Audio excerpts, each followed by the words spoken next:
time to bogart. My God, a real nigga, cause he wasn't no flaw. Posted on the corner like a watchdog. Family secure, got that shot in the closet by the mob ball. Fuck what they heard, tell them it's all true. Be cautious, that foundation falls till you fall through. They gon' fall. Look, I keep this shit 50 times 2. Ain't no more heart in this game, I'm John Q. Colder than the avalanche, way above average. Revenge taste sweet, told him make me an apple tree. Left us in the valley full of bones, this where hope found. Child become a man, dark sands get broke down. Riding through Evanston with Mark Quad. Telling me how them crackers turned his childhood to a ghost town.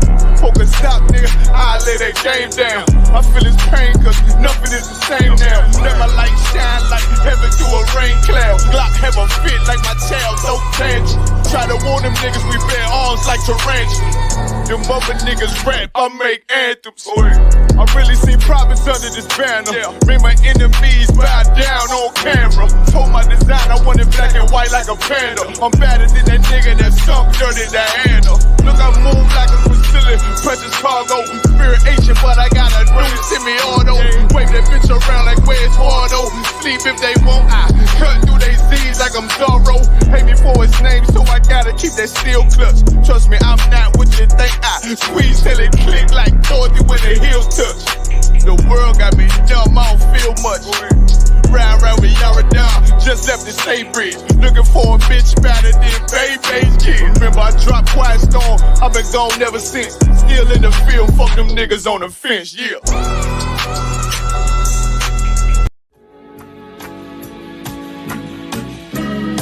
They killed, give me Isaiah 14 and 21. They did the same thing to my people. So you said that they put millions of my houses. Should a murderer go to jail for murdering? Absolutely. Should a thief go to jail when he steals? Absolutely. Should a robber pay back the money he robbed? Absolutely. So why shouldn't the white man pay for what he did? That's right. That's right. One day you'll see just how it feels. Payback is a dog. It's a dog. Payback is a dog. It's a dog. Payback is a dog. It's a dog. Payback is a dog. It's a dog. I'm in a hell of a hole, was never expected to grow. Just obstacle set in the road, that a result of me selling my soul. The story I'm telling is cold, but yet it's what everyone knows. The white man's the devil is known. America was never a home, only a place of captivity, safe facility, hating disfigure me. They claim that I'm lazy, be killing me. Maybe this slavery draining my energy. 400 years and counting, the trail of my tears is countless. Main fact that I'm here is astounding, but I can't wait till this shit is surrounded. Ready to tangle my king and the angel, be ready to rap. Crack in the sky, nuclear missiles will make it official. I'm capturing every cracker surviving. Put them all in chains where they need to be, slavery for me. And let the whole world see that with them in the cage is safer in the streets. Put the dog on a leash, get resolved for the beast. 144, get the ruler show, we could all be at peace. As soon as the trumpets are sound, your kingdom we busting it down. The only way justice is found, the time for your judgment is now. One day you'll see just how it feels. Payback is a dog. It's a dog. Payback is a dog. It's a dog. Payback is a dog. It's a dog. Payback is a dog. Look, ain't no remorse in my blood slim. It won't be no compromise. Now it's time to feed the worms. Watch his body turn to flies. I clutch iron while you trust the lies. The next Glock I buy gon' be Gen 5. I get it customized. And sending shots off like farewell. Praying payback come back around like a carousel. cell. Still remember your Honda's words ringing in my head like bells. Said you in this body, you fit a Lord, fuck the cartel. Triangle choke, apply pressure to the game like I did Vondale. Payback's a bitch in a dress, she a bombshell. Revenge is served cold, I just hope they making oxtail.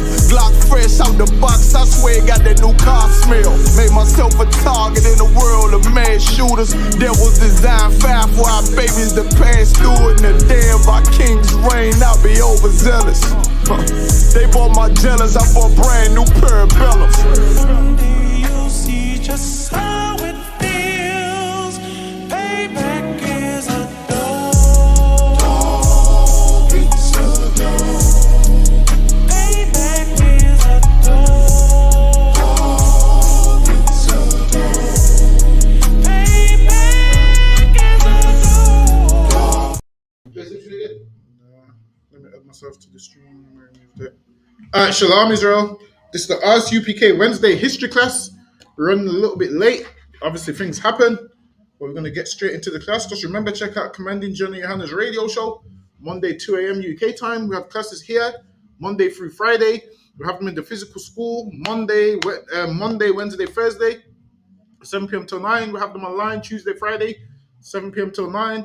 Friday, we also have the radio show on the ends. And today, we're going to get into the Templar Knights. The Templar Knights of the Holy Land. So we're going to find out who they are and what they did. So the Templar Knights was people that used to protect the pilgrims, because the pilgrims on their way to Jerusalem, the Muslims used to beat them up and stuff and used to attack them. So some men rose up and said, yo, we got to put a stop to it. They started off as small and they became large. They started off doing their own thing. Then in the end, they begin to get contracts and so forth. But we're going to get into the Shalom and ISUPK.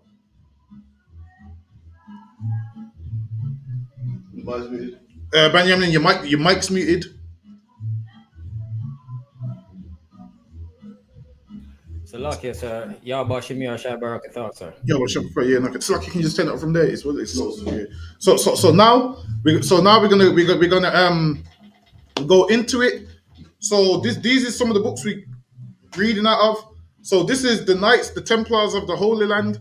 So the first book we're reading is the Knights Templar. The second one is the book of the medieval knights. The third one is the knights in medieval England, because they also had knights in England. So can you say something, Benjamin? La, sir. Oh, no, sir. So yeah, they also had knights in Germany, France. I believe the German knights was called the Teutonic Knights or whatever. So over time, each knight went their own way, and then there was given different names. So now we're gonna get where the original knights came from, where they got the why they got the uniform, and all of those kind of things. So we're gonna go into all of that. So these are the books we're reading from. So the knights in medieval England, and then we're gonna go into the history of the Knights Templar. So we're gonna go into it. So now this is the first slide. So I could get that one for me, Benjamin, if you could. Sure. Canada one count, sir. The Order of Poor Knights of the Temple of Solomon, more commonly known. So now it says the Order of the Poor Knights of the Temple of Solomon. So that's why they're called the Templar Knights, meaning they say they're protecting the Temple of Solomon. Now, obviously, we know the Temple of Solomon was destroyed, but they're protecting of the place where it used to be, according to them. Because why this place became a place of where people go to see relics and so forth. So, Lucky, go ahead. More commonly known as the Order of the Temple or the Knights Templar. Tell him I say it to his Ruby. Just message me. Tell him I say it to his Ruby. So, Lucky, go ahead. More commonly known as the Order of the Temple or the Knights Templar. So now there's known as the Order of the Temple or the Knights Templar. So now when you see Templar Knights, the snort means the Order of the Temple. Go ahead. Was founded by the French nobleman Hugues de Payen in around now one of the first knights was a French nobleman. So back then, who was ruling France at that time? Black people's ruling France at that time. The nobles of France at that time would have been the black families. So Lucky, go ahead. In around the year 1119 in Jerusalem, the Holy City, back in Christian hands ever since the First Crusade. Now it says the Holy City. Says the Holy City was back in Christian hands after the first crusade. Because why? What happened at the first crusade? The Muslims done what? Seized the land, man. So now what you would find is these Templar Knights that ended up fighting with the Muslims, and then the Muslims ended up siding with the Turks, and then from there all the Muslim nations started siding up, and then the Christian ones, what they was doing, they was fighting amongst each other and not being able to agree and falling out so much that it was losing members daily. So Lucky, go ahead. Ever since the first crusade 20 years previously was the main destination for pilgrims from Europe. And that's what they call them, pilgrims. A man that goes on the pilgrimage is a man that travels to go see somewhere holy. So most of these men was coming from Europe. Why? Because at this time Europe was Christian. At this time these places was Christian. Why? Because what Constantine made the Roman Empire Christian. So all the countries of Europe had converted to Christianity also. Whereas before, in the early stages of the rebels, they wasn't Christians. They was classed as barbarians because they was considered barbaric and so forth. So, Lucky, go ahead. They came in their droves, unaware of the dangers that lay ahead. So now these is people that came to the pilgrimage. They came unaware of the dangers that lay ahead. Go ahead. The roads around Jerusalem were notorious for the bands of robbers that... So now the roads around Jerusalem was notorious for the bands of robbers. And if you know anything about that time, being out at night in those kind of places is dangerous, man. This is a place when there's no cameras. Just look at the brother that was out at night traveling through the land of Benjamin, man. He was out at night, and look what nearly happened to him. And that was at a time when people was closer to righteousness than this. So now what did these people know? Once people come to do pilgrimage, we can rob them because they're not from here. And they're passing through, they don't know the side roads and the back alleys like we do. So now these people that was zealous for Christianity, they was like, no, we can't have this. Go ahead. Another one, cancer. Preying on the travelers to the holy places. Sometimes these robbers were Saracens. Sometimes they were lapsed crusaders. Ira said, is Constantine from Israel? Yes, Constantine was an Israelite. But what Constantine did, he moved the Roman Empire from Rome to Byzantium. And then once he moved it to Byzantium, which is where Istanbul, he moved the seat of Rome to Istanbul. And then in Byzantium, and then he called it Constantinople. So Constantinople is named after Constantine. So then the Roman Empire was split in two. You had the western side of the Roman Empire, which fell in about the 4th, 5th, or 5th century. And then before that, on the other side, you had the Eastern Roman Empire, the Byzantine Empire, which black people ruled. So black people's ruling the Byzantine Empire, and that's where Constantine's seat was in modern day Istanbul. Whereas now Istanbul is run by who? The Muslims now. Istanbul's run by the Muslims now, right? Yeah, Istanbul is run by the Muslims. Why? Because once they sacked Constantinople, I believe his name might have been Mehmed II. I believe it was Mehmed II that cannoned the hell out of the walls of Constantinople, and then sacked the city, raped all the women, killed the men, and took it over. And that was the fall of Constantinople. But eventually we're going to do the whole breakdown on the Byzantine Empire and the whole breakdown on the fall of Constantinople and the rise and the fall of the Ottoman Empire. We're going to go into all of it. Lord allow. That's lucky. Go ahead, Benjamin. Sometimes these robbers were Saracens. Sometimes these robbers were Saracens. Now, does anyone know what a Saracen is? Someone online tell me what a Saracen is. It takes a bit of history as well. You got to know history and know the Bible to know what a Saracen is. Saracens. But for time's sake, a Saracen is a Muslim. Now, does anyone know why they call themselves the Saracens? All right, the reason why these Muslims call themselves Saracens is this: because they didn't want to be related to Hagar, the slave wife. They wanted to be related to the free woman Sarah. So that's why they call themselves Saracens, meaning the descendants of Sarah. And we know they ain't no descendants of Sarah, man. That's right. So when you speak to a Muslim, say to him, hold on, you're a Saracen. Set him up, man. Say to him, because the Muslims are Saracens, right? He's going to say, yes. You just pull how Ishmael came from Hagar, man. The slave woman. So they would say that the Saracens, because they didn't want to be related. Hold on, I might be able to pull it. Let me see if I can pull it actually. A historian called Jerome even let you know. Hold on. Saracens, let me see.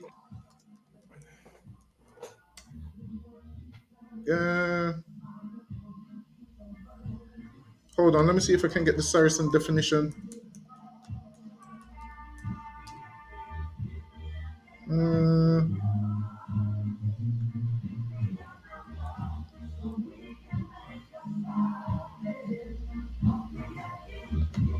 Hold on, this one don't give you it in depth, but it just gives you that it's a Muslim.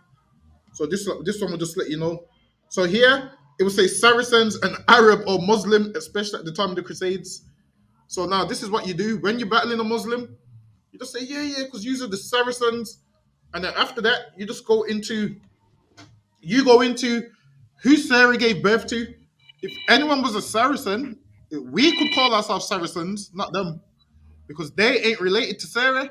Sarah kicked them out, which lets you know Arabs want to be us so bad, man. Imagine they want to be us so bad that they're calling themselves Saracens. When you can't be a Saracen if you're not a descendant of Sarah. But because they didn't want to be related to the slave wife Hagar, instead of calling themselves the Hagarenes, they called themselves the Saracens. So that's what Saracen means. Really, Saracen would mean someone that comes from Sarah. But they wanted to be so fresh and free that instead of admitting to come from the slave wife, they called themselves Saracens. Lucky, go ahead, Benjamin. Canada and cancer. Sometimes they were lapsed crusaders. To counter this threat, Hughes the Payne gathered a group of nine knights. So now to stop the Saracens from robbing people on their way to pilgrimage, this man here that was a French nobleman, he would have been, I believe he was, no, he wouldn't have, it was a Frank descent. So now he set up 9 knights because he was zealous for people doing their pilgrimage, and he didn't want them to get no trouble on the way. So he found 9 brothers and said, you know what? We're going to protect these brothers on their pilgrimage. Go ahead. Together to protect the pilgrims. Hughes and his... So that was his mission, to protect the pilgrims. Lucky, go ahead. Hughes and his brothers did not look like the knights of popular imagination. They had no money. Yeah, go ahead. So now in the beginning, these men had no money. These men started off as poor until they begin to get sponsors. Go ahead. They had no money, wore clothes that were donated to them, and suffered from a constant shortage of So these men, they had no money, and they wore clothes which was sponsored to them. So these men was doing this off their own back, protecting the pilgrims. So okay, go ahead. Shalom ISUPK. So now they was protecting the pilgrims off their own back. Go ahead. And suffered from a constant shortage of new recruits and equipment in the early years of their existence. In the beginning, they didn't even have an army. They didn't have no military power. They had nothing. All they had was zeal. All they had was faith and zeal. They said, yo, we're going to protect the pilgrims. Go ahead. Yet, by 1129, at the Council of Troyes, the Templars had become almost overnight the heroes of Christian Europe. Now, noblemen and kings started to see what these men was doing, and they said, yo, what you lot is doing is a good work. And then these men begin to get sponsors. They begin to get land donated to them, castles donated to them, houses donated to them. So much that these men became so rich that they began giving loans out to kings. That's how rich they became. Off of their zeal, they got so rich that they began to give loans out to kings. Lucky, go ahead. And between 1139 and 1145, the Pope issued a series of 3 papal bulls that a bull's like some written statement that stands or something. So now the Pope even started writing for these brothers. Let me skip this one for time's sake. Get me this one if you can see it. Or is it too small? So I'm using my phone at the moment, so I won't be able to read off the screen otherwise. So No, sir. But I do have the Bible though here, so I can read the Bible. All right, Canada one cancer. Such prominence so quickly after such apparently humble beginnings, So we now it need said that these men had humble beginnings. So what? They did have humble beginnings because they had no clothes, and they just went out there in their own clothes and wore donated clothes and said, "We're going to protect the city." Go ahead. we need to take a look at the background to the Jerusalem in which they found themselves at their inception and trace the history of the city itself, right, right back to the original Temple of Solomon. So now, where Solomon's temple was, they claim that they built churches on there and stuff. So now you'll realize that with Constantine, after he adopted Christianity, he told them, listen, man, all the places, the place where Christ was buried, the place where Isaac and them or whatever was, go put a church in those places. So you'll find in Israel they say to put churches in all those historical places. Go ahead. The spot of the attempted sacrifice came to represent for the Jews their unbreakable bond with God. Let me skip that one. Hold on. Let me see if we need this one. Go ahead. Yeah, give me that Okay, one. so if I may, I Yeah, go think ahead. on the one on the second slide before this one, it did mention that the knights they were given total they were given total power, and that no one could answer to them, uh, except it be with the pontiff, the pope himself. Yes, so they became so powerful that no one could tell these men what to do. The only people who could tell them what to do was the Pope. And then these brothers here, these knights, they had a leader over them. So their leader was called the Grand Master. So the Grand Master would speak with the Pope, and then they would decide what they want to do. And then afterwards, the kings of Jerusalem started getting involved because why? They was in that place. So now, if anybody knows about the Crusaders, what would happen is brothers would come from all over Europe to fight in the Crusades. But after that, they would end up going back to Europe. So then these brothers that was there used to be like, yo, so when they go, it's just us. What happens if they attack us when they're gone? So then that's why they started giving them land in Accra, which is up North Israel or wherever. Used to give them land there and temples and castles so they could stay there, so they could protect the people also. But they would only answer to the Pope. So, go ahead, Benjamin.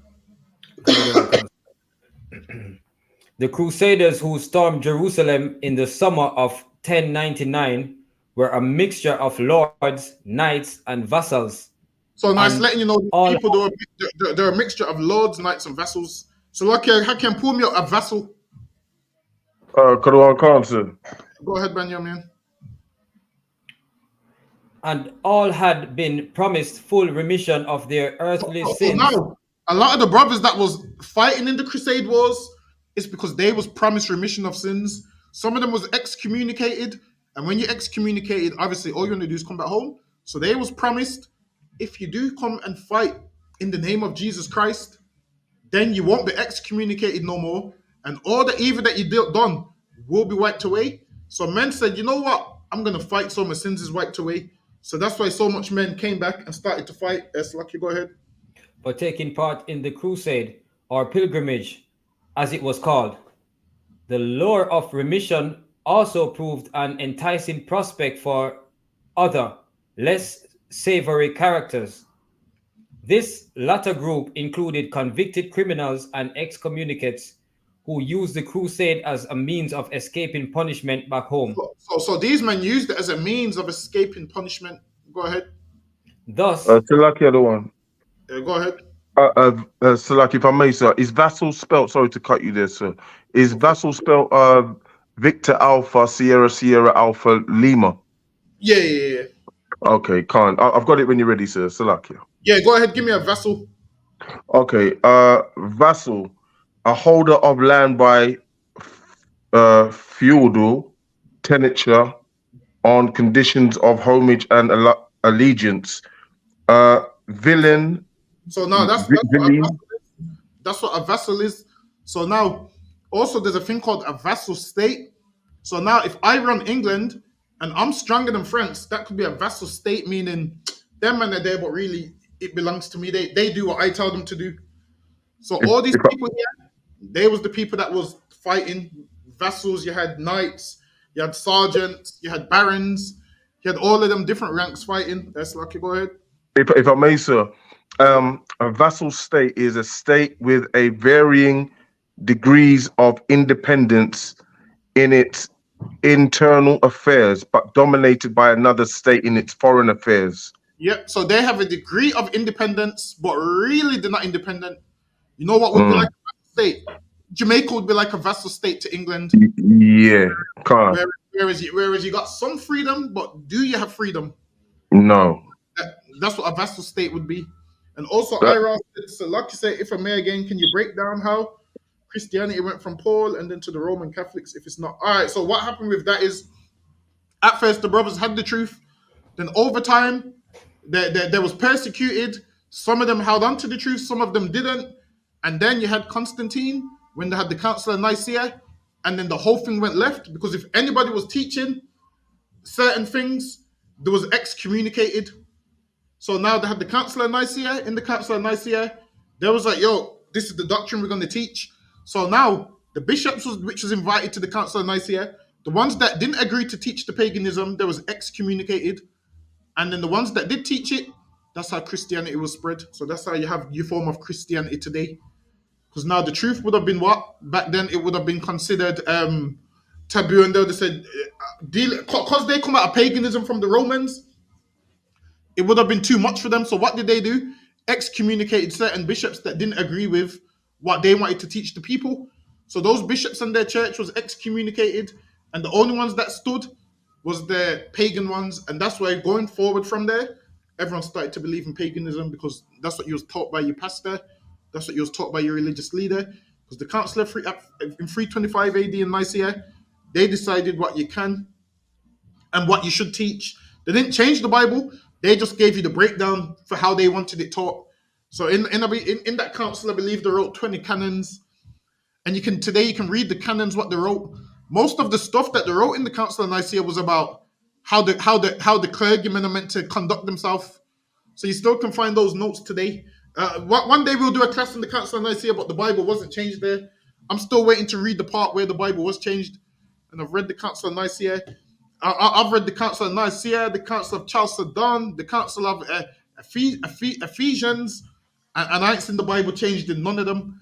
People that tell you about the Council of Nicaea, this is the thing. They had councils before that. Why don't they go to like 51 AD? Is it 51 AD or something AD where they had the Council of Jerusalem? Why don't they speak about those councils? It's because they don't know history. They just know to follow what everyone tells them to say. Because you do know that there was 4 or 5 major councils that they had. There could even be as much as 8. It was either 4 or 8. I can't remember. I got the books at home somewhere. It's been a while since I ran over them. But they had tons of councils. And what you will find is, at the Council of Nicaea, all they wrote was a Nicene Creed. And the Nicene Creed was just what they wanted you to follow. So, Lucky, go ahead, Benjamin. So, Lucky, yes, I was saying, why don't they read it, the Council of Nicaea themselves? Exactly. And this is why you let them tell you the Bible's been changed, and you give them the Council of Nicaea, give them the book. Say, well, show me what was changed. Say, show me what was changed. And they can't tell you because the Council of Nicaea was about what? Is Jesus God? And about the Trinity. And considering they changed it, why ain't the word Trinity in the Bible? Why ain't the word Trinity in the Bible considering they changed it? Which lets you know how dumb these Christians are, man. Well, it is, these Christians ain't never ran into a real scholar that knows what he's talking about. That's right. To a real scholar, you come to 394 Lodge Road and tell me the council. You tell me the Council of Nicaea has been changed, man. You tell me the Council of Nicaea has been changed, and we can battle whatever you want, man. We can battle with the Council of Nicaea, we can battle with the scriptures, or we can battle hand-to-hand combat. So lucky reader. Listen, whatever you want to do, we can do hand-to-hand combat if you want. So lucky. That's right. Too in the UPK. That's right. So lucky. I'm joking. I won't battle your hand-to-hand combat. You just come to class and sit down and learn. We're gonna scare everyone away, Hake and so lucky. Yeah, that's what I'm saying. So you know, what I mean, if they want it hand to hand, we're ready, man. If you want it, you know, and want to learn something, we're ready with that too. However they want it, man. Which way you want it, man. However you want it, it's up to you. But yeah, I've been hearing the Council of Nicaea for too much years now. Remind me, one of the weeks we'll do the whole thing in class. Not just the Council of Nicaea, we'll do all of the councils. So the Council of Jerusalem, The council of what is it, Chalcedon or something along them lines. The council they had in Ephesians. We'll do the council. Those councils, and you do know those councils after the council of Nicaea. No, I didn't know that. Yeah, there was loads of them. They had loads of councils, man. They had councils after Nicaea, and all the council of Nicaea was about was is Christ God, and they wrote a Nicene Creed. They wanted men to present themselves in a certain way. They had 20 canons that they wrote, and they didn't change the Bible at all. You can even find the notes on the council of Nicaea, the notes that they did write, and they didn't write no notes into the Bible. So anyone telling you the Bible's changed at the council of Nicaea, it was about what doctrine should they teach. That's what it was about. Because why? They didn't understand the Bible. So if you got 10 people that don't understand the Bible, they would come together and see how best they could understand it. And they'll be like, this means this. I think this means this. Besides, them men back there were so Christian, they were scared of the Bible, so they ain't gonna change. They feared God with such a fear that they wouldn't change it. That's lucky. Go ahead, okay. Yeah, I was just gonna add to what you said. That was heavy, because I was just gonna say, just like the Christians do today, you know, try to work out what the Bible says and make it fit their notion, what they're trying to explain something, and you know, going by their own wisdom, not even doing it how yourselves do it, and the officers above us do it, you know, line upon line and precept upon precept, making things make sense. They you know, the council and I see it just like the Christians of today, just no different. So lucky. Exactly. Christians of today, they don't understand the Bible, but they read it in a way that they've been taught to read it. And the same thing happened. I say they was just taught, teach this. So lucky, go ahead, Benjamin. Canada one cancer. Thus, when the city was safely in Frankish hands, most of the surviving crusaders returned to Europe, having achieved their objectives in taking.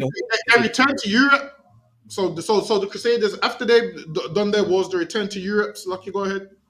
And also having absolved themselves of all wrongdoing. Baldwin then faced the problem of ruling a kingdom with no standing army to protect it. So now they had a kingdom with no army to protect it. Why? Because everybody had returned back to Europe. Go ahead. Hold on, I'm gonna skip this one for time's sake. Let me see what this one is. Give me. Hold on. Give me from the 13 years later. 13 years later, things had got even worse. At Easter 1119, a group of 700 pilgrims was attacked by Saracens on the road. So now, like we said, the Saracens was who? The Saracens was the Muslims who didn't want to be the sons of a slave woman Hagar. So they lied and called themselves Saracens, making out they come from Sarah. But if we read the records, we know the Muslims don't come from Sarah. So that's why they call themselves Saracens. That's right. When you battle a Muslim, just tell him you ain't no Saracen, man. You come from. That's right. Say, look, man, you come from Hagar, and you just pull it in. I believe it might be Genesis 21 when Ishmael got kicked out. They come from Hagar, but they call themselves Saracens because it sounds better. Because Sarah was free and Hagar was a slave. So they called themselves that. Whereas Muslims, Sarah didn't like Muslims because she kicked Muslims out, because she kicked Ishmael out. Right. So you're trying to claim Sarah, but Sarah kicked your father out, man. That's so right. Yeah, with my son. That's right. Yes, Lucky, go ahead. Salaki the one. Yeah, go ahead, Salaki. Yes, Lucky, go ahead, Haki. You say something? No, I wasn't. No, Salaki. Two up, Salaki. Yeah. On the road to River Jordan, 300 were killed and 60 carried off into slavery. So now they was taking people into slavery back then. So the Muslims, they're meant to be so righteous in the religion of peace. Now they was killing the people that just went to go and make pilgrimage to the land of Israel. So they started killing some and they took some off into slavery. Go ahead. And then eventually we're going to go into the Arab slave trade one day as well. Because they've done a lot of slavery. So Lucky, go ahead. Later that year, the forces of Roger, Bohemond II of Antioch's regent, were ambushed and killed at the field of blood. This led to a flurry of requests and further aid from the West So and a now, council of church. now they went back to the West for help. The West is where all over Europe, so they wanted help. Go ahead. And council of church leaders met in Nulbus in January 1120 to address the issue. At the time that Roger and his men met their fate on the field of blood, Baldwin's successor, Baldwin II, So had Baldwin, been Baldwin, that those are the kings of Jerusalem. The most famous Baldwin king is Baldwin IV. I don't know if you've heard of him. They call him the leper king. They call him the leper king. He's the king that had leprosy, and I think his leprosy killed him in the end. So Baldwin IV, he even went on a crusade as well. Before he died at a young age, he died about what, 24 years old. So Baldwin IV, he's known as Baldwin the leper king. Yes, okay, go ahead, Benjamin. Baldwin's successor, Baldwin II, had been on the throne of Jerusalem for a year. It is thought that at some point during 1119, he granted an audience to two French noblemen, Hugues de Payne from Champagne and Godfrey de Saint-Omer from Picardy. Together with 7 other knights, they proposed to guard the pilgrims as they made their way to and so from. These men came to the king and they said they're going to guard the pilgrims. Why? Because they heard about what happened to them pilgrims, how loads of them was killed. Go ahead. But they would not do so as regular knights. Go ahead. That's it on that side. Oh, so let me go to the next one. Get me this one. Let me see. Yeah, get me. Yeah, go ahead. The king approved the plan, and on Christmas Day, Hughes and Godfrey swore vows of poverty, chastity, and obedience before Baldwin. So these men swore these things before Baldwin because they took their office serious. So you'll find that these men, they used to abstain from women. There was monks. So a monk was like a man that's super religious, don't touch no women or nothing. Something I could never be. So okay, go ahead. Something before Baldwin. I concur with you, sir. Most High in Christ. What a boring world it would be, boy. How can there's better men out there than me and you? So okay. Huh? So like the other one? There's better men out there than me and you. I'm telling you, sir. I agree with you. They can go without a woman that's good for them, you know. Good luck. That takes strength. So trust me. Go ahead, Benjamin. Before Baldwin and Warmond of Piqueny, the patriarch of Jerusalem, in the church of the Holy Sepulchre, and Baldwin gave them quarters at the Al-Aqsa Mosque. So now Baldwin gave them quarters at the Al-Aqsa Mosque. Now you might ask, why is there a mosque in Jerusalem? Why? Because after the first crusade, the Muslims went there and knocked down what we had there and built their mosque there.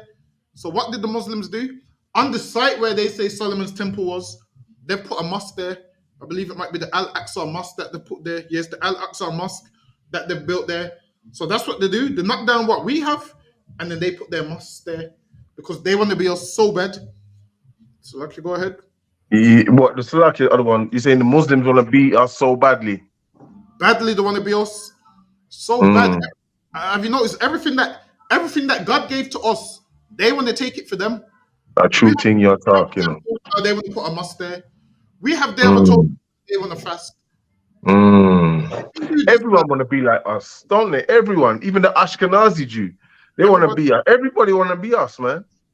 Listen, Apart from us. Apart from us. It's like, yeah. Everybody wants to be us. You'll see that these Muslims have had a perpetual hatred as much as the person has, man. So, okay, go ahead, Benjamin. Mosque on the temple platform. The order of poor knights of the Temple of Solomon, the order of the temple, the Knights Templar was born. So that's why they called them the Templar Knights, because of what? The Temple of Solomon. So it was these men's job to protect the temple and the people that was doing pilgrimage, meaning not just the temple, to protect them while they're going to holy places in Jerusalem. Go ahead. The Templars' first decade is their least documented. After Nablus, we can only assume that they continued to live as monks in the Temple of Solomon. So now they was living as monks in the land that was given to them by Baldwin II. Go ahead. The Crusaders named for the Al-Aqsa Mosque, and to protect the pilgrims who would arrive by boat at ports such as Jaffa. So now the pilgrims would arrive by boat. They're just thinking, yeah, we're going to pay homage, and then they would end up getting sold into slavery or killed by the Saracens. So these Muslims were just killing innocent people that just want to come and do pilgrimage. Go ahead. Despite their poverty and lack of decent armor and weapons, they began to attract supporters from the West. So now they didn't have no weapons or no armor, but they began to attract supporters from the West, meaning the brothers from the West said, yo, they're doing a good thing. We're Christians and they're helping us out. Let's go give them some money. Salaki, go ahead. So like I said, for me, this sounds like I think you know that they've got the game Assassin's Creed. Yes. And speaking of the Assassin's Creed, in this you will see that the assassins, they called them the Hashashin. So they called them the Hashashin, and that's where hashish comes from. So they would smoke hashish and believe they could kill everybody or whatever. So now the Hashashins also tried to kill these Christians also. So the Hashashins was a wild sect of Muslims. So later on we're going to see a little bit about the Hashashins. If I may, sir, those assassins, yeah, did they actually achieve greatly in their conquest? No, because the Mongol Empire wiped the floor with them, man. So it didn't matter what you believe. Then, you know, you can smoke hashish as much as you want, no matter, you know, they were kind of deluded then. So well, as you see them, you see like how you got Muslims today, then you got the Shia Muslims and so forth. Right. There was a different sect of Muslims. So these ones lived in like the wild. Okay, right. The wild, and then would smoke hashish and would try and attack people. And then they had like a few soldiers, and then they had an army, small army, and then the Mongol Empire, which is the East Asians, the Mongolian Empire came and wiped the floor with them, man. And then after that, the Hashashins, they're no more because the wiped the floor with them. It's probably right to say that I heard General Mahayman say one time, if you smoke weed, how are you gonna defend yourself or your family? You know, because you're calm and relaxed and whatever else, you're high. You can't defend yourself, and that's probably what happened with them. I would say. Would you agree, other one? Nah, with them, they was just outmatched. The Mongol had like one of the largest empires, so they was outnumbered. Right. Okay. And wiped the floor with them. So even if they didn't smoke weed, they would have got dealt with. Yeah. Right. Mongols. Right. Go ahead, Benjamin. Answer. As soon as Hughes arrived in Europe, things appeared to start moving very quickly. The Templars received their first grant of land in the West. So now the Templars, they received land. So they received land in the West. They also started to receive land elsewhere. Go ahead. With a house, a grange, a meadow, and a tenement in province. Let me skip this one and say, go ahead. Hughes' visit to England resulted in the establishment of the first Templar house. So now they had a Templar house in England, man. One that really, if it was still open, we should go and visit it. I'm sure it might have closed down a few years ago, but the Templar Knights had a house in England, man. They had a house in London where I believe they turned it into a museum if it's still there. So there's a Templar house right in London. Go ahead, get me this one. I'm trying to skip through some of these for time. So okay, go ahead. You want me to have a go, other one, and try and read? Give me it from the second paragraph if you can see it. So like just one moment. It's the last one at the bottom. Oh, the second one here. Okay. The Latin rule advised the brethren how to admit newcomers to the order. This is how they chose knights to allow knights to enter. Go ahead. And how they should be vetted before being sworn in. And now, listen, they didn't just take anyone. You had to be vetted, man. Meaning they didn't take no little soft people in, man. All these men that was Templar Knights could handle themselves. All of them was skilled in war. They were skilled in war. So don't think the Christians that you see today are the same as the ones they had back then. These men No. back then riding around on horses and killing things, man. Right. Go ahead. Good one, Carlton. At what age newcomers, Salaki, at what age newcomers could join boys being advised to wait until they were old enough to bear arms? So they had to wait until they was old enough to bear arms, meaning carry weapons, man. Don't let this form of Christianity lie to you that, yo, you shouldn't carry no weapons, because them man back there, they was carrying, Right, man. They was bearing arms. right. Don't let these Christians of today tell you, yo, you shouldn't bear arms. Now, if it's legal in your city to have arms, man, bear arms, man, you do it, man. Now, if it's illegal, then don't do it. But if it's legal, you bear arms, man. Don't be soft your whole life. Be a man that can defend himself. And them early. So, go ahead. Salaki, the one. Sorry, no, go ahead, Salaki. My bad. I didn't know. Yeah, man. When you leave your house, you know what, yo, I can defend myself, man. Be a man that knows you're capable and can defend yourself. Lucky, go ahead. Yeah, I was just gonna add to that, because yeah, like you said, what you said was heavy. I mean, the Christians of today deceive you is in to say, put down arms and be soft and turn the other cheek, which don't mean that, but those Templars back then, those Christians, they had to fight. They made actually bloodshed, didn't they? Actually, there was a film of the one about the Templars. I think The Kingdom. It's called The Kingdom or something. Have you ever heard of it? Yeah, something about the Kingdom with the Templars. They are a rough set of people, just as you said, sir. Yeah, the Templar Knights were doing, man. There was in the night outside, hungry, fighting, doing whatever they needed to do, man, to make sure that they survived and to make sure they could protect the pilgrims. So Lucky, go ahead. And if I may, sir,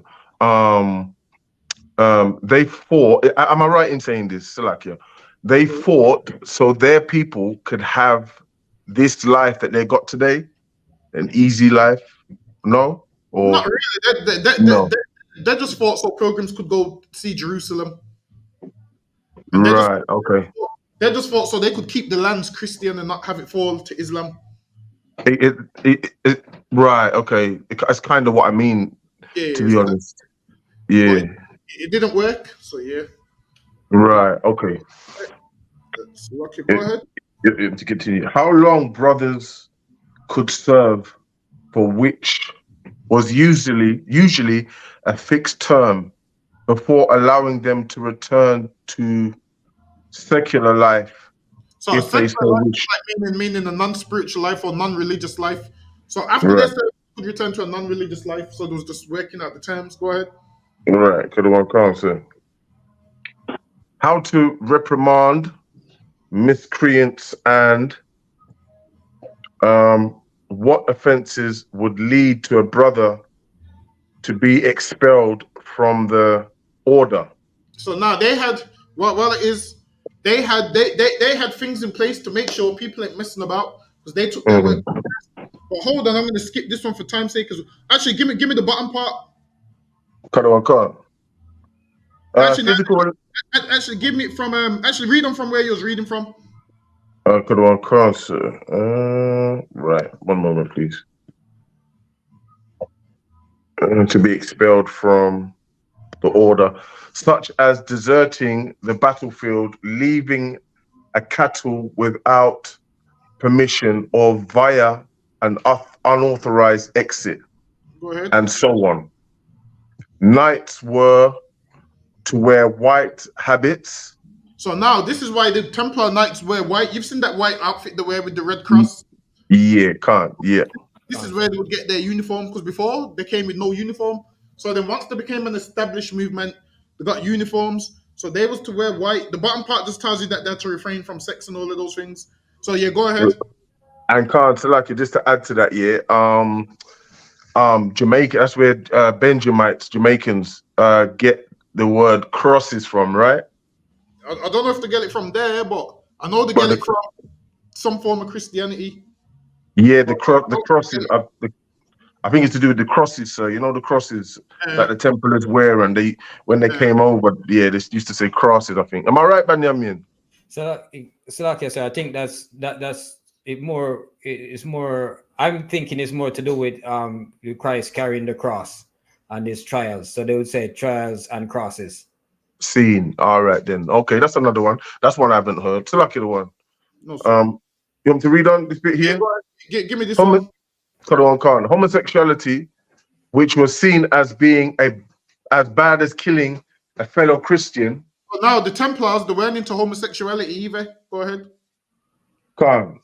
Idle talk was forbidden, with brethren expected to spend their free time maintaining the horses, equipment, and clothing, or spending time in prayer. That's how serious they took their job. The great. You want to read that other one? Yeah, go on. The great chronicler, who was writing a generation later, believed that it was at this meeting that the Pope conferred on the Templars the right to wear a red cross on their white mantles. So now they had white mantles, their outfit, and then this is why they put the red cross on there, because this allowed them to die martyrs. Lucky, go ahead. Right, Khan. Which symbolized their willingness to suffer martyrdom. Say that word there, Slaki, the one? Is it martyrdom? Martyrdom. Martyrdom, okay, Khan. In defending the Holy Land against the infidels. Infidel is a non-believer. So that's why they have the white outfits and the cross on there, because they believe this cross gave them the right to die for what they believe in. Hold on. So it's like an infidel is not the same as a barbarian then? Same thing? It could be the same thing, but infidel's more a non-believer, and a barbarian was just a man that's barbaric. All right. So they're different, but they could be synonymous depending on who's saying it. Because while it is an unbeliever, could be barbaric. So it varies. Hold on, let me see if I want this one. All right, this is talking about them just needing extra help. Hold on. Bear with me. Let me see if I need this one. Was under Ascalon. No, drop that one. Go ahead. Yeah, give me this one. Khan, as the Templar grew from being the original 9-soldier monks sworn to poverty. For time's sake, with this one, this is just letting you know as the temple grew, they had a leader which was called the Grand Master. He was the ruler over the order. Let me see. So now this one here is letting you know that the knights was exempt from paying tithes. Was exempt from paying tithes, but was allowed to receive them. And they was allowed to keep all the stuff they stole took from the Muslims. So whatever they took from the Muslims, they was allowed to keep it, and they only had to answer to nobody but the Pope himself. Yeah, that's just a legal thing for them to do what they want, isn't it? Really. So now this right here is the Council of Troyes. This is once they became official at the Council of Troyes. Let me skip that one for time's sake. Go ahead. Yeah. But it was not to last. Israel was occupied by successive invasions from the east. Israel was invaded from invasions. Go ahead. First by the Assyrians, and then in 586 BC. Actually, hold on. Give me the one at the bottom. The top one here is just talking about what the Assyrians did. Khan. Sir. By the Salakia, I don't mean to take up your time, other one. This is Israel here that we're talking about in 500 AD or something. 500 what was it? What's Salakia? The time frame would have determined if it's the Blacks, Hispanics, or Native Indians, or was this is us, isn't it? This is us, right? Yeah. This is us. Right, Khan. At what point was this us, sir? Was this in the Dark Ages? Must have been. Around it. This is in like 1100s. It varies. You had Crusades earlier and later. So now it kind of moves back and forth. So what you would have had is some brothers would have obviously fled Jerusalem in 70 AD. The ones some didn't. Like while it is don't think that every Israelite left Jerusalem in 70 AD. Not all of them did. That was more for the brothers that believed in Christ that was getting killed and so forth. Now Right. the ones that was Can't just see. Roman citizens, they stayed in Rome, they stayed in Jerusalem, they stayed there because they Cut they on, they come. doing what the people wanted. So not everyone had left Israel, if you get what I mean. Right. Right. Can't see. Understood. The So one. only the ones that believed in Christ was basically being persecuted and so forth. The ones that came Right. Passover, those was the ones that was trapped in the city. But Salaki, go ahead, Benny. Right. Okay. Can't see. Canada one cancer. By the early 4th century, Jerusalem was becoming a holy city for a second faith, Go that ahead. of the new religion of Christianity. In 312, the Roman Emperor Constantine converted, and he ordered that churches be built over the site of Christ's birth So in now Bethlehem. they say where Christ was born, Constantine told them, yo, build the church here, build the church here, build the church here. So the people that was going back from Europe to go make pilgrimage, they was going to those places that Constantine had the people build. Go ahead. And those of his crucifixion and resurrection in Jerusalem. So now that's what I was going back to see. So okay, go ahead. So now, yeah, give me this one. So now, also, the whole bank setup came from the Templar Knights. They're the reason why you have banking today because they're the original bankers. They started off the banking because all that money they had, what would they do with that money? They would give loans to your kings. So, like, go ahead, give me this one. Canada one cancer. The Templars, quite early on in their history, developed a reputation for being reliable bankers. So now they set up reliable bankers. So the same way you have banks today, these are the start of where your banks came from. Because the Templars, they set up banks.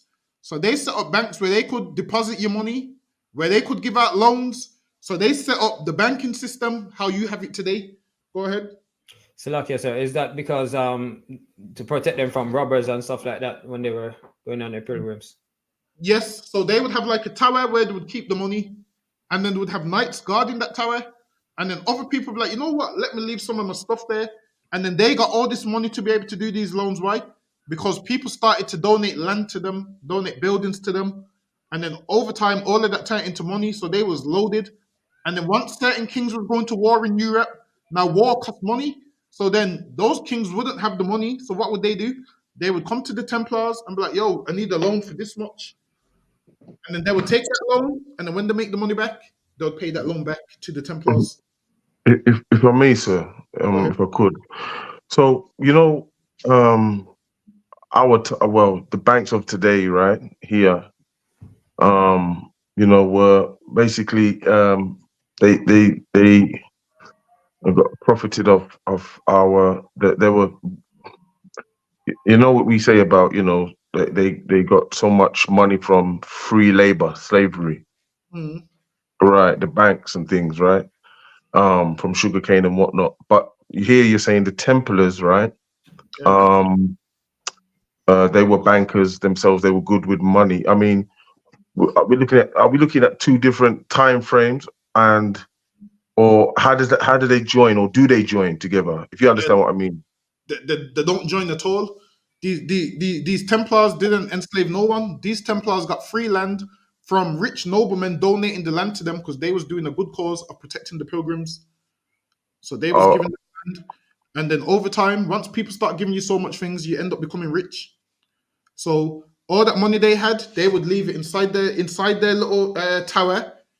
And then whoever needed money, they could, and if they had a good relationship with the Templars, they could come and ask for a loan. And then they would give them a loan. That's how they got. Okay. How the white man got his money is all of that slave labor, and then he started borrowing people money and charging interest. So that's Right. he got his money for free. These Templars actually basically work for their money. Right. I got you. So they actually work for their money. Oh, calm. So basically, the money that they got and was given to them was basically slave money anyway, right? Is that what you're saying? Which was given to who? The Templars. Yeah, it was slave money from our slave. No, because the Templars was before slavery. Okay, right. Thank you. That put it in context for me. Yeah, the Templars before slavery. Slavery's around what, 1600s? The Templars 1600s. Right. Okay. in the year 1000. Okay. Right. So slavery's not even been a really long time then. 1600 till now, what, 24, right? 2024? About 400 years. It's not even, yes, boy. Okay. And before that we was ruling? Yes. Yeah, god damn. So we're ruling longer than we are in captivity then. So like I say that again. We were ruling longer than we have been in captivity. Basically, when I say we was ruling, don't think it was like rulership, because we was being attacked on every single side. So it's not like a free rulership where you're actually ruling. We was being attacked from every single side. You had the Arabs attacking us. You had brothers fighting each other. We was in a position where the oppressor couldn't lie to us like he can today. Mm. We was in a better position, but we still didn't have brotherhood. Right. Okay. So So. it's like Mm, And so, right. if I may, Mhm. so if I may, we were also dispersed on all over the world. yeah. So back then, what you'll find is all the brothers that was coming from Europe and that was fighting, they would have been of noble families. So most of them would have been brothers, but not all of them, because some of them would have had their servants fighting as well. Hold on, where was it with this one? Right. So like you said, that was. Sorry, I forgot. This one. To get this one, let me just check this. I think I can get this one. Let me just zoom in a little bit. Okay. First bank. They developed a system of credit notes whereby money deposited in one Templars prosperity preceptory could be withdrawn at another So upon now, production of the this credit note. banking thing, meaning if you go to one Templar building and you've got money in there, you could take it out in another Templar. You see like how you go to one bank and you can go take your money out in the next branch of the same bank. Yeah, saying like that. This platform way back 1,000 years ago, they had this platform. So they set up this whole platform. Hold on, let me see what I want from this side, because I'm trying to skip some. So yeah, this year we'll just let you know that Louis VII took a loan from them, from the Templars. Let me. Yeah, and this is letting you know that they became so great bankers, that so much that read the last line. The last line for me, actually. At the bottom there. Yeah. The Paris Templar also. They also had a temple. They also had a Templar Knights temple in Paris. Go ahead. The temple, so like the Paris Temple also sent out statements to important clients several times a year. That's why you see, like now, how you get bank statements. Yeah, They were doing bank statements thousands of years ago. The Templar Knights came up with the whole platform for the bank statements. So they were bank statements thousands of years ago. Go ahead. Detailing the movement within their account. So there was detailing the movements within their accounts. So they were sending out statements thousands of years ago. Let me skip this.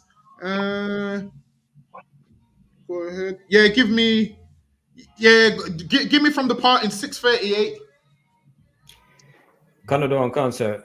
In 638, Jerusalem surrendered to the Caliph Omar, and the city fell into Muslim hands. So now the city of Jerusalem has now fell into Muslim hands. Now this is the first time the Arabs started ruling Jerusalem. People always want to know, how did Arabs get into Israel? This is how they got into Israel right here. So they got into Israel in 638. Now, why do you think the Arabs is all up in Jerusalem and got their mosques everywhere? Because what? They conquered it and they took it over. Go ahead. Since its founding by the Prophet Muhammad with the Hijrah of 622, when the Prophet migrated from Mecca to Medina, and thus the Muslim calendar began. Islam had spread rapidly throughout the Middle East. The Byzantines seemed powerless to stop its progress. So they couldn't stop that Muslim progress. Why? Because they went throughout the world conquering everyone. So now they came to conquer Jerusalem. So now you see like how they're fighting over the land today. They've been fighting over the land from the time of the Crusades. The Christians would fight over it saying it's our land. The Muslims would say, nah, this is promised to Muhammad. The Christians will say, nah, man, this is promised to our father Abraham. The Muslims will say, yo, we relate to Abraham. The land's given to us. And they would fight over it. Go ahead. Salakia, sir. Thus, the Muslim calendar began. Islam had spread rapidly throughout the Middle East. The Byzantines seemed powerless to stop its progress and retreated north. Jerusalem was sacred to Muslims, in particular the Temple Mount, the Temple Mount Arena. It was the site of the Prophet's ascension to heaven. And that's a lie. Muhammad didn't ascend to heaven, but go ahead. Upon his entry into Jerusalem, Omar had gone there to pray and resolved to build the Al-Aqsa Mosque on the site. So now, that's how the Al-Aqsa Mosque ended up in Jerusalem. So they would get rid of the churches that you built, and they would build a mosque there, and they built the Al-Aqsa Mosque in Jerusalem. Now they say that Al-Aqsa Mosque was built where Solomon had his temple, and this is Muslims being disrespectful once again, knocking down what we have and putting what they want there. So they would knock down what you guard as religious and put a mosque there. Go ahead. A second, even more impressive mosque was built on the Temple Mount, the Dome of the Rock. So now there's a temple called the Dome of the Rock. So they went in there in the year 600 and started building all of these things. Go ahead. So Salakia the one. Go ahead. So and that's what they're doing today still, aren't they? Putting mosques everywhere. They're putting them everywhere, but here it was extra disrespectful. Why? Because Jerusalem already had its religious things there. So they to put their mosque there. Have they still got it there? Have they still got it there today? Yes, I'm sure the Al-Aqsa Mosque is still there today. Yeah, I'm sure the Rock of the Dome. Yeah, it's still there. The Rock of the Dome. I'm sure they're still there today. So what are they allowing? Are Muslims allowed in there then to go and worship? Then are they allowed in that country or not, or is it just there? Of course, Muslims do whatever they want over there in the Middle East. So they are in. So are they in Israel? Are you saying Israel, or the Israel that was then, or the Israel now? Because it's been broken up. So what you will have is in about 1948, they split the land. They started to put Jewish people back there, but before that, the Arabs had all of it. And then this is why they fight until this day, because the Arabs are like, yo, right, yeah. Order. So really, they're all fighting over a land that don't belong to you. Don't belong to them. So before this, the Arabs weren't even there. They came into Jerusalem around this time. And then once they ran the people out of Jerusalem, that's when they started setting up there. So because they was there all that time, this is why Arabs say, yo, but we've been in Jerusalem. Whereas before this, we know the land belonged to us. But because we disobeyed the Lord, that's why we're not there. Go ahead.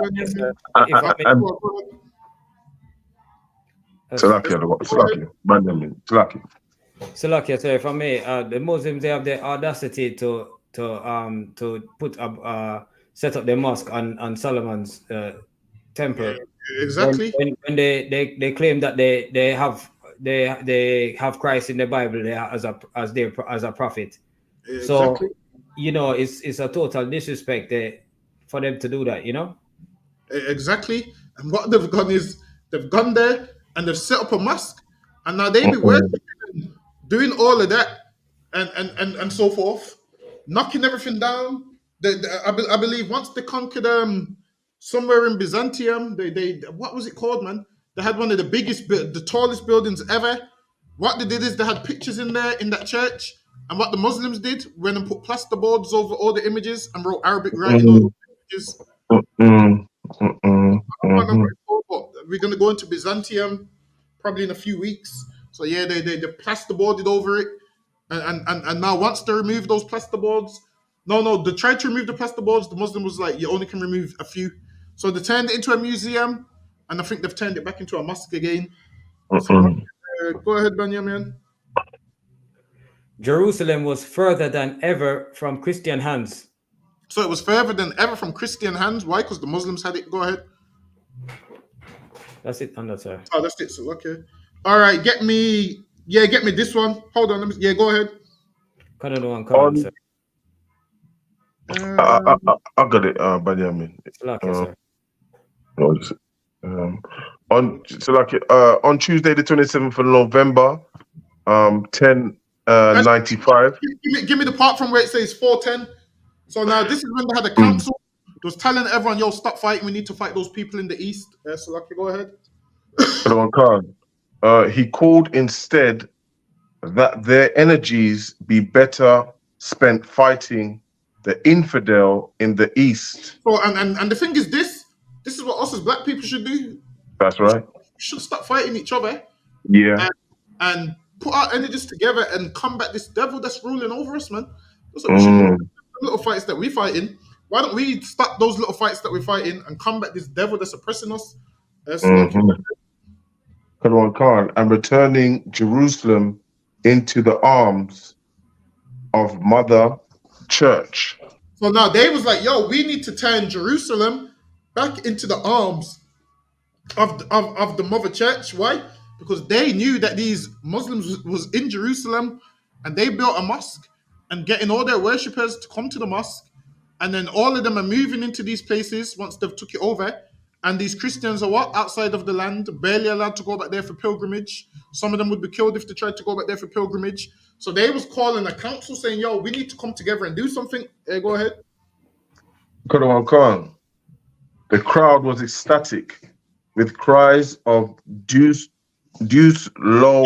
Yeah, just read it. Basically, what that means is God wills it, meaning God's will. So they all scream God's will. Go ahead. Khan Khan, God wills it, echoing from the city walls. A bishop and a cardinal immediately knelt before Urban and begged to join the campaign. The first crusade had begun. So now the first crusade had begun. Go ahead, get me this one. Can you get that one, Emin? Sir, marched south, taking Nicaea in June of the following year. Edessa and Antioch both fell in 1098. So this is all the crusades of when they started to lose lands. Go ahead. And the Crusaders finally arrived outside the walls of the Holy City on 7th June 1099. Jerusalem finally fell on 15th July after a ferocious bloodbath. It was the first time it had been in Christian hands for 461 years. So now the Arabs was ruling Jerusalem for 461 years. So it took these Christians 461 years to get Jerusalem back. Go ahead.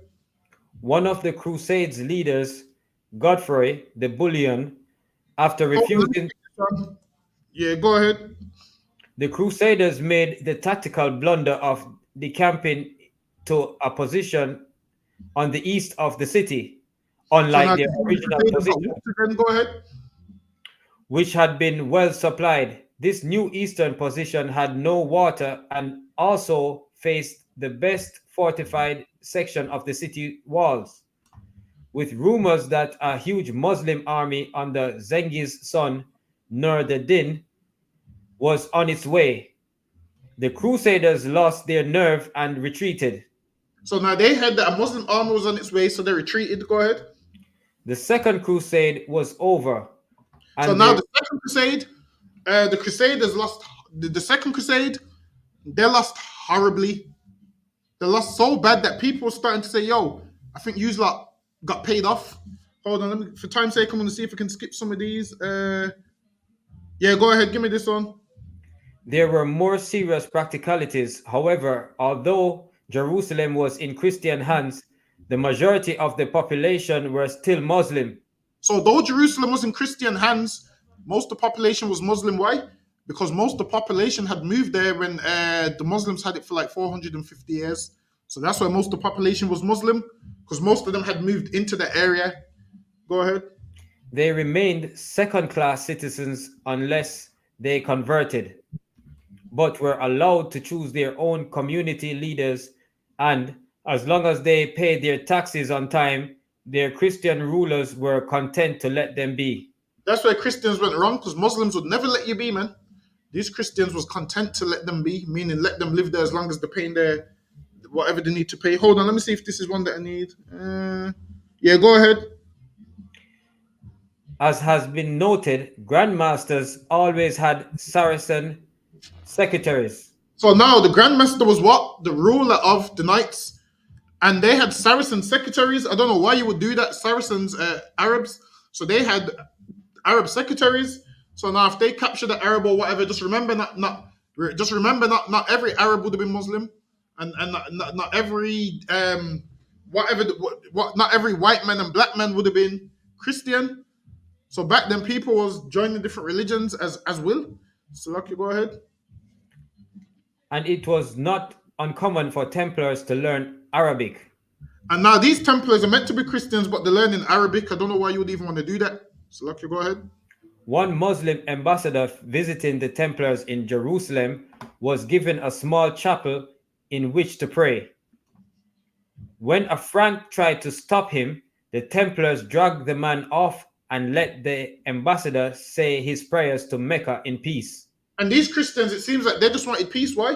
Because when one of them Arabs tried to pray, one man said, "Nah, you ain't doing that here." And these Templars, they let him go and pray. When I don't even know why you would do that. I'd say, "Nah, not in this house." That's lucky. Go ahead. One group with whom the Templars had a less convivial relationship was the Assassins. So they had a less of a relationship with the Assassins.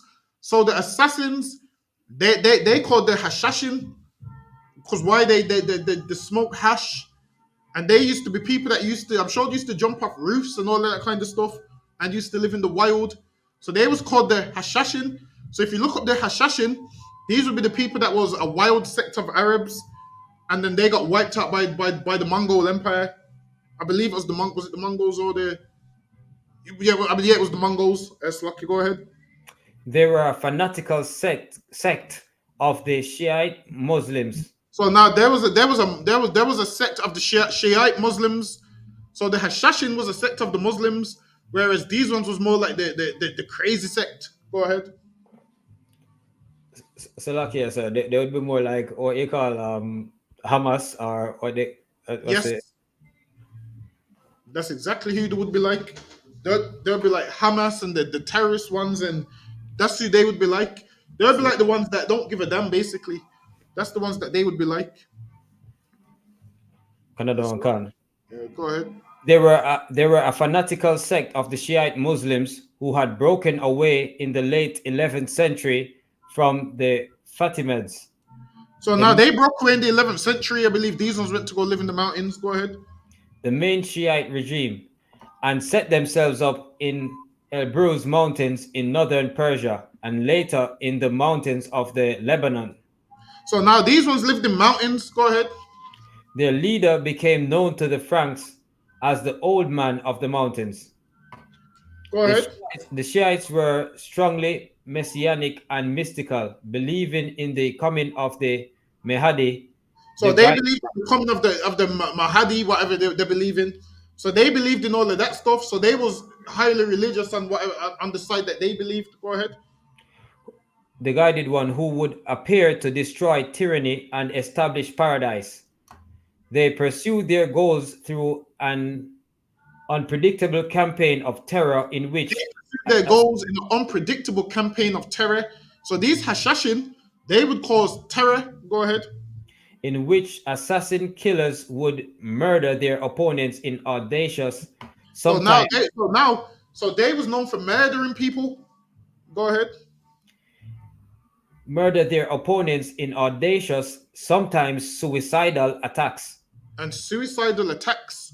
So now, who does suicidal attacks? Some of these Muslims today, man. The Hashashin, these was the original suicide bombers, man. With the way they used to attack, they used to jump off roofs and do all kinds of stuff to kill. Like if you played Assassin's Creed, it's kind of like that. There's a man that's on the roof and he sneaks upon you and does all this stealth and so forth. They was living like that. So lucky, go ahead. Canada one can. Their name derives from Hashashim and their name derives from what? Hashishim. So now assassin comes from Hashashim. Go ahead. An ingester of hashish. An ingester of hashish. So that's where they get their name from. Hashish, Hashashim, assassin. So that's how the all names is linked. So they would ingest hashish, and that's how they got their name, the Hashashim. Because those are the people who what? ingest hashish? Go ahead. The drug was said to make the taker oblivious to danger. And this made these hashashim oblivious to danger. So you see, like how I said they would jump off roofs and try and kill everybody. It made them oblivious to danger. Priest Officer has a hard. Hey, Shalom Shabbat. This book that we're reading, this one is, hold on. Let me see. This one is, bear with me a second.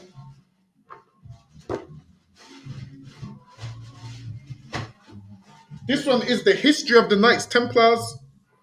Yeah, this one is the history of the Knights Templars. So what they would do, they would take their drugs, ingest, like Officer Hazahab said, it goes hashish is weed. So what they would do, they would ingest it, and then they would believe they're immune to danger. So then they would start killing sprees once they ingest this hashish. Lucky, go ahead.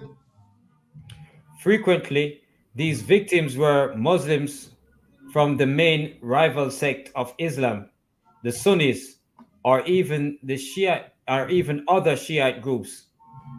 And now they would attack their own people. Go ahead. That's it on that page, sir.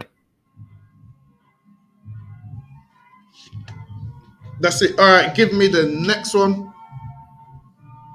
Yeah. Salad Din Yusuf, more commonly known as Saladin, had been one of the Muslim generals who had played a prominent part in keeping. So Saladin was one of the Muslim generals. If you know anything about Saladin, this was a man that was skilled in war. Saladin was a man skilled in war. That's Lucky. Go ahead. Qadar Khan, keeping Amalric forces at bay during the Egyptian campaign of the 1160s. Go ahead. Qadar. Officer Hazahab, that was page 59 and 60. That's Lucky. Go ahead, Hakim. Qadar Khan, sir. And he was to come into his own after Nur ed-Din's death by forging alliance and creating unity between the various Muslim kingdoms. So now with the intentions of created unity with the various Muslim kingdoms. So how do you think the Muslims and how do you think the Arabs are so tight with the Turks? The Arabs are so tight with the Egyptians because he did what? Created unions with the other Muslim countries that they had conquered previously. So that's how they all became close. So then the Crusaders was like, damn, that Muslim army there's Turks in there, there's Egyptians in there, there's Arabs in there. They was outnumbered. Why? Because he formed a union with the other conquered Muslim countries. That's Lucky. Go ahead. Qadar Khan, continuing the jihad holy war against the Franks. As a young man, he had been. So, Lucky, who's the Franks, sir? Oh, the Franks. Basically, they called them Franks. Why? The Franks was the brothers from France, but a lot of them was fighting in the Crusades. So that's why they called them the Franks. Qadar Khan, Tawada. As a young man, he had been more drawn towards religion, but came to feel that only a holy war would drive out the Franks. And this Muslim man understood, this is going to be a holy war. So Muslims and Christians have been fighting holy wars for years. They call it jihad. So he understood a holy war is the only way I'm going to drive them out. Go ahead. Qadar Khan. As a young man, he had been drawn towards religion, but came to feel that only a holy war would drive out the Franks, and so he became a master swordsman, like most Muslim rulers. He became a master swordsman, meaning he said, the only way we're going to get them out is by war. So he learned to use the sword because he understood with war, I need to know how to fight and use weapons. He didn't go on his knees and pray all day. He said, I'm going to learn to use the sword. Let me get this one. Qadar Khan, sir. Okay. I've got it, sir. Yeah, Qadar Khan. No, sir. He was highly cultured and developed a reputation for both piety and mercy towards his enemies. Go ahead. Although he had his opponents within the Islamic world. Oh, he had his own opposition. He had his own enemies in the Islamic world. Go ahead. He was respected by both Muslim and Christian alike. Go ahead. He admired the fighting prowess of the Frankish knights. So he admired the Frankish knights because he said, yo, these men are warriors, but he also was a warrior. Go ahead. However, there was one segment of the Frankish population that he felt outright hatred for, perhaps because he understood how fanatical they were in their commitment to the Christian cause. Go ahead. He detested, possibly even feared, the military orders. It was not long before the Templars engaged with the forces under Saladin's control. In 1177, Saladin launched an attack against Gaza. So now this is at the time when the Christians ruled Gaza. Saladin launched an attack on the Gaza. Go ahead. The Templars were waiting for him. However, at the last minute, Saladin changed tact and laid siege to Ascalon instead. Baldwin IV, who had Hold on. no... Now Baldwin IV is the Leper King. Let me skip this slide for time's sake. Start reading this one. I'll just see if this is one that I want as well. Go ahead. After committing Salakia, sir. All right. This slide right here. This is about a man that was part of the Franks, but it was wild. So he got kidnapped by Saladin's men. And then they said the only way you get him back is if you pay a ransom. His own people didn't want to pay the ransom for him, so they didn't free him. But give me the part where it talks about territory from the Red Sea. A bit further down. Salakia, sorry. In 1182, he had caused the maximum possible outrage in the Arab world when he had embarked upon a series of raids into Muslim territory from the Red Sea, attacking merchant ships and pilgrims on the way to Mecca. Well, this Frank started moving while they started attacking merchant ships and pilgrims that was going to Mecca. Go ahead. Not satisfied with this, a splinter group made for Mecca, planning to dig up the body of the Prophet. Now these men said, damn, they're going to dig up Muhammad's body. So they was going to dig up his body and wreck his grave and so forth. But obviously the Muslims intercepted them. Go ahead. Muslim forces under Saladin's brother Malik intercepted them before they reached the holy city and wasted no time in executing them. So the Muslims executed them. Get me this one. Let me see if this is the one I need. Go ahead. Raymond, who was leading the vanguard, is alleged to have said when he heard this, "Lord God, the war is over. We are dead men. The kingdom is finished." And these crusaders said, yo, we dead men. Why? Because they seen that them large Muslim armies, and they was like, damn, we dead men. Go ahead. The army was camped on an arid hill known as the Horns of Hattin, and they had no water. The well was dry.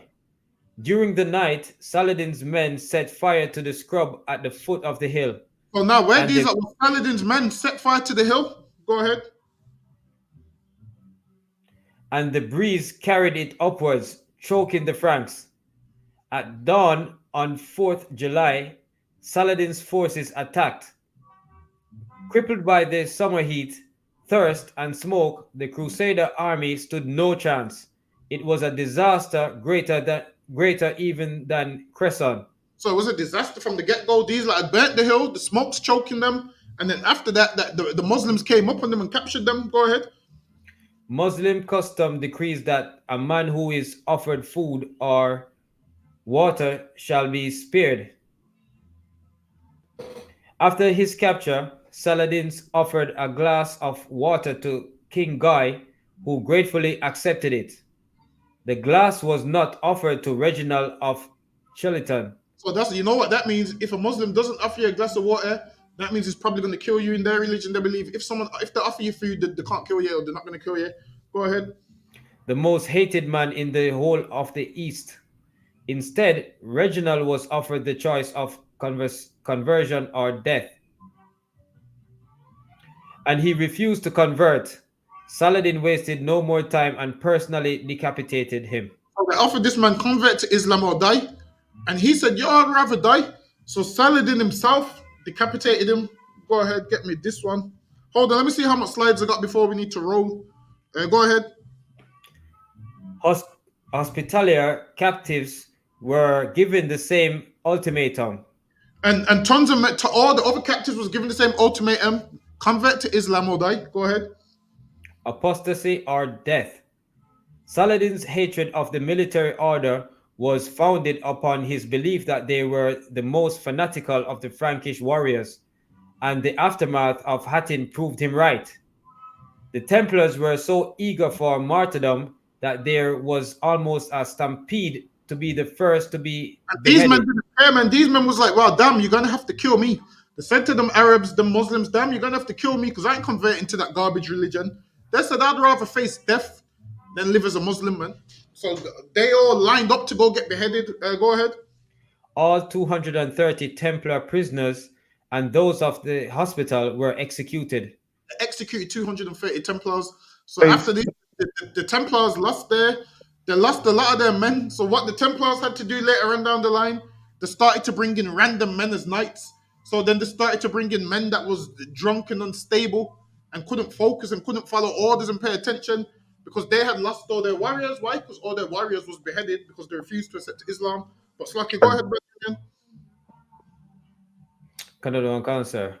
Only Gerard the Rightfort was spared. After Hattin, it was only a matter of time before Jerusalem itself was in Saladin's hand. And then the Muslims got Jerusalem back. The Muslims started to get lands back. They started to take the lands off the Crusaders. They started to take the lands off the Knights and get all these lands back. So they got Jerusalem. Go ahead. The week after Hattin, Acre fell, followed in September by Acre is like no, it's North Israel somewhere. Go ahead. Ascalon and Gaza. And now they Finally, started to get all these lands. They got Gaza also. Go ahead. finally, on 2nd October 1187, Saladin entered Jerusalem. He allowed the Church of the Holy Sepulchre to remain in Christian hands. Well, now, if you want to know how the Arabs got all them lands in Israel, this is how they got them. So if you ever debate in the Arab and they say the land of Israel belongs to them, you just remember the names like Saladin and just ask them about who was in these lands before Saladin, who was in these lands before this Arab. They won't be able to answer you because this is when once they took the land off the Christians. Go ahead. Canada and Cancer. He allowed the Church of the Holy Sepulchre to remain in Christian hands, but the cross from the dome of the rock was taken down and dragged through the streets where it was. So now they started to humiliate the Christians. They dragged the cross off the dome. They're dragging it through the street. Go ahead. Where it was trampled upon and beaten with sticks. Where it was Although, trampled upon and beaten with sticks. So they started to mark and spit all on the cross and so forth. Go ahead. although a small contingent of non-military hospitallers were allowed to remain for a limited time in the hospital, continue to continue the work they had originally been founded for, the care of the sick pilgrims, the Templars were forced to surrender their headquarters at Al-Aqsa Mosque. So now They- remember when Baldwin II gave them the Al-Aqsa Mosque, the headquarters. Baldwin II gave them that land. The Templars said, yo, this is for you. And then here, Saladin made them give up the headquarters. So Saladin's made them hand it over now. Go ahead. They would never set foot there again. They would never set foot in that part of Jerusalem again, man. Hold on, let me see if we got time for this.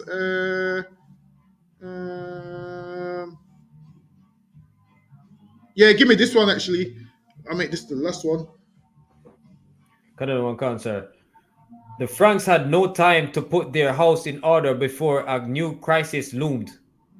When in early 1244, war broke out once again between Egypt and Damascus. This time, Egyptian forces were bolstered by So really, Damascus, that belongs to us also, man. I'm sure that was promised to Abraham also. So Lucky, go ahead. this time Egyptian forces were bolstered by the Khwarezmian Turks, a tribe of ferocious nomads of So mercenaries. now the Turks have now got involved now. So imagine all through this, you're finding out that what the Muslims was getting more Muslim countries to get involved, and all the Crusaders had was Europe that would fight and come and go. They wouldn't stick around. They would just come and go. After the Crusade was over, they would go back home. Because at one of the Crusades, Richard the Lionheart, who was a black man, He was fighting in one of the crusades, and in the crusades that Richard the Lionheart was in, they whooped the Muslims, man. They whooped the Muslims in that crusade, and then obviously Richard the Lionheart, I believe he returned back to, is it France or England or somewhere? But Richard the Lionheart, he was the king of England at the time, I believe. And the crusade that he was in, because Richard the Lionheart was a warrior, so much that they call him the Lionheart. So he was whooping the Muslims in one of the crusades, man. And then obviously once they returned back to Europe, these Muslims would then attack, and the West was too far for them to just come overnight. So it would take like weeks for them to get over to Europe to say to them, yo, we need help. Salakia, go ahead. Egyptian forces were bolstered by Khwarezmian Turks, a tribe of ferocious nomads of mercenary persuasions. They flooded south from their base in Edessa and on 11th July attacked Jerusalem. The city finally fell a month later on 23rd of August. The bones of Godfrey the Bullion and other kings of Jerusalem were disinterred.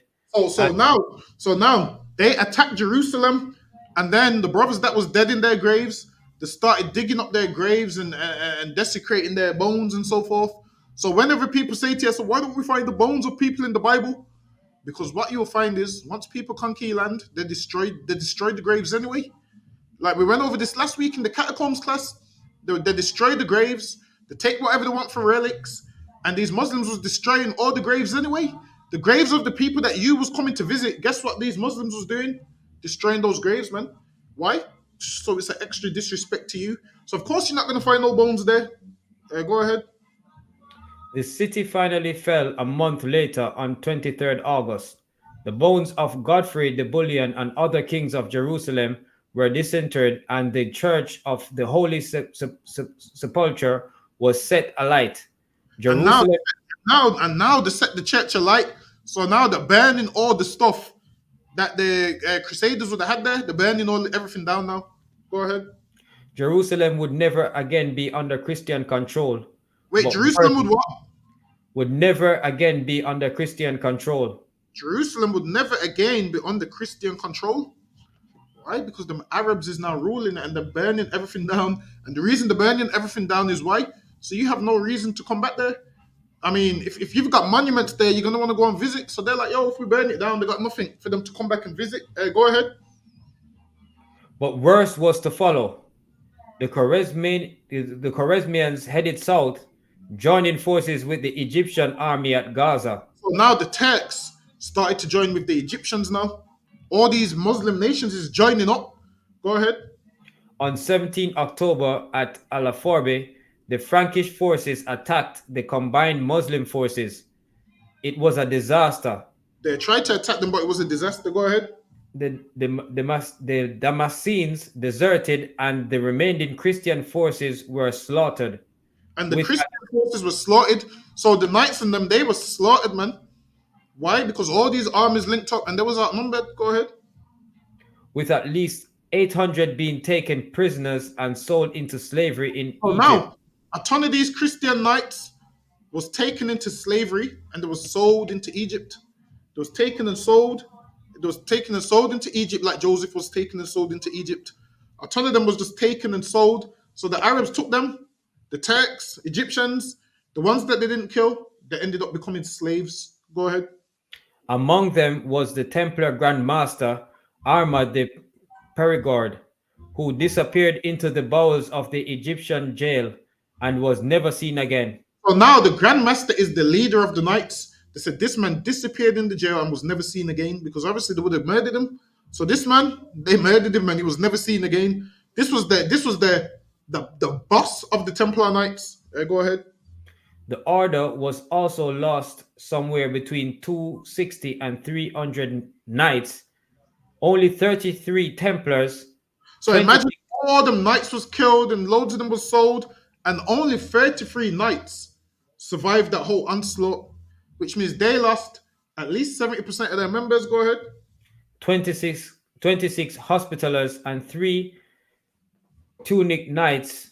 Teutonic Knights, I believe a Teutonic Knight was a knight from Germany. Yeah, Teutonic Knight is a knight from Germany. Go ahead. Returned from the field. The following year, Damascus fell to the Egyptians. The following year, Damascus fell to the Egyptians.